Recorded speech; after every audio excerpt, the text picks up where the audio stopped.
and today we're talking about your engagement photography. This is part 4 of 5 for the complete guide to finding the right wedding photographer for you. Hey guys, Raymond here from our Hatfield Photography, Indianapolis wedding photographer, and now the fun begins. So I'm just gonna jump right on into it. This is part 10, engagement photos. So if you two have decided to get engagement photos through your wedding photographer, there's a few things that you should think of before you get them done. I'm sure that you and your fiance have spent hours on Pinterest looking at every engagement photo that you could find from thousands of different photographers. And right now it's extremely important to remember what it is about your photographer's photos that you fell in love with. If their photos match the ones with props and balloons that you see on Pinterest, then you're gonna be great. Then you shouldn't have a problem. However, a lot of photographers only focus on your interactions together. Part of their art is just simply finding some good light and placing you two in it. A lot of photographers don't recommend any props at all. They feel like it takes away from the natural, romantic interactions between you two. Others like to make a show of it and go for something completely staged. I'm sure that you've seen the photos of a dinosaur chasing the couple in a park, or even a couple who fight zombies. Or it could be something as simple as just a picnic in the park. If you two have a specific idea for engagements in mind, it's important to let your photographer know. Like maybe you want spring engagements,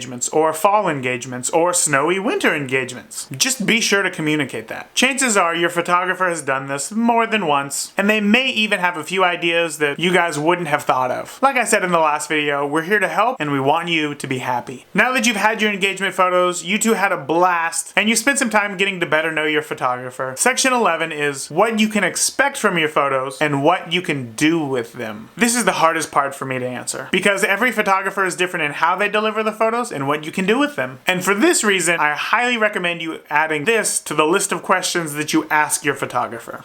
But at its core, it comes down to this. A photographer takes your photo. They send you the photo. You enjoy that photo. So like I said, every photographer has a completely different approach. Some photographers are gonna physically mail you a DVD with all of the images. Some photographers are gonna send you a link to a website where you can view and then download the images. Some photographers pick out the best photos, edit them, and then deliver them to you. While others show you all of the photos, let you pick your favorites, and then charge you for which ones that you want edited. Again, I can't stress this enough. Every photographer is different, so it is important to know what it is that you want and talk to your photographer about it. But one thing is true for all of it. You will be getting photos. I mean, that's kind of the whole point, right? Now again, this is where things start to get tricky for some photographers. What you can and can't do with the photos that they deliver. Now, I can hear what you're thinking through that screen right now. What can't I do with my photos? What does that even mean? I just spent like a lot of money on these photos, and now there's things that I can't do with them?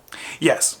But the chances are what you can't do with the photos really isn't going to affect you. There can be restrictions on anything from printing or distributing and almost certainly editing the photos that they give you. Some photographers will let you just do anything that you want with the photos. So again, this is one part that I can't give you a definitive answer on. So I can't really give a lot of advice. My hope here is simply that by giving you these examples, you will be more prepared to ask the right questions to find the right wedding photographer for you. So that you and your new husband won't be blindsided on not being able to do something with the photos that you had your heart set on. Knowledge is power here, and it will save you a huge headache down the road. Alright guys, we're on section 12, and it's another tough one. How to bring up concerns to your photographer if you're not happy with the photos. This can be a really tough situation to be in for both you and your photographer. On one hand, you want to let the photographer know what it is that you didn't like with the engagements so that you won't be disappointed with your wedding photos. But on the other hand, each photographer has spent years creating a style that's unique to them. Now, you might look at your engagement photos and think that you absolutely hate them all. It might even make you think that you no longer want them to shoot your wedding. And like I said before, that's fine, because you are the client. And there are so many different styles of photography out there that if they aren't right for you, there's no sense in just hoping that they get better for your wedding day. So bring up your concerns. Maybe you didn't like the poses, or sometimes you realize that you like one side of your face better than the other, but you absolutely still want them to shoot your wedding. Just bring up these concerns so that they will be aware of it on your wedding day. Because some people just don't like the left side of their face. And a skilled photographer will be aware of that and ensure that they take shots from a different angle. Maybe after seeing your photos, you want more close-ups. Maybe you don't like the photos of you two looking into the camera. Maybe you two want more candids. Let your photographer know these things so that they can spend less time taking photos that you won't like and more time taking photos that you will love. Alright guys, I hope that you liked part 4 of 5 on the complete guide to finding the right wedding photographer for you. If you find this video helpful at all,